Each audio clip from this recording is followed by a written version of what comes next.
साहूर येथे उपोषणस्थळी 3 दिवसापासून शासन प्रशासनाची भेट नसल्याने आक्रोश।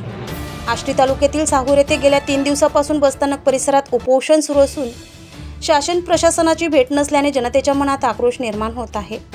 अपर वर्धा पुनर्वसित सावंगा गावचा हायवे लगतच्या रस्त्यावर अतिक्रमण केल्यामुळे आमरण उपोषण सुरू असून या उपोषणाला विनोद सोनोने, चरणदास झोळे, मारोतराव बोरवार, प्रवीण डहाके बसलेले आहेत। त्यापैकी चरणदास झोळे यांची प्रकृती खालावली असल्याने चिंता व्यक्त होत आहे। या कारणामुळे शासन प्रशासनाने भेट देण्याची अत्यंत आवश्यकता निर्माण झाली आहे। सावंगा पुनर्वसन ग्रामपंचायत हद्दीतील साहूर दोगवाडा राष्ट्रीय महामार्गावर तथा सर्व्हिस रोडवर काही लोकांनी साधारण बांधकाम करून अतिक्रमण केले आहे। हे अतिक्रमण हटवण्यासाठी सरपंच विनोद सोनोने व सहकारी 1 जुलैपासून आमरण उपोषण सुरू करणार होते आणि त्यांनी ते उपोषण सुरू केलेले आहे।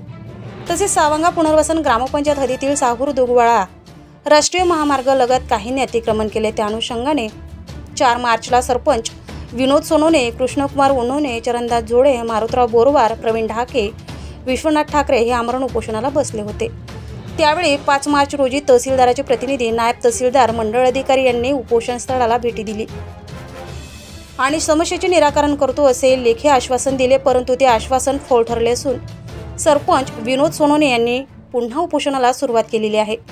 परंतु गेल्या 3 दिवसापासून शासन प्रशासनाचे प्रतिनिधी या ठिकाणी पोहोचले नसून जनतेच्या मनात आक्रोश निर्माण झाला आहे। त्यामुळे शासन प्रशासनाच्या प्रतिनिधींनी लवकरात लवकर उपोषण स्थळाला भेट देणे अत्यंत गरजेचे मानले जात आहे।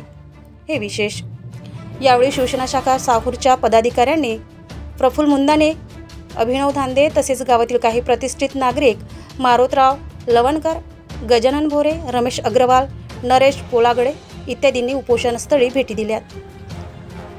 शरद वरडकर, साहसिक न्यूज 24, साहूर, आष्टी।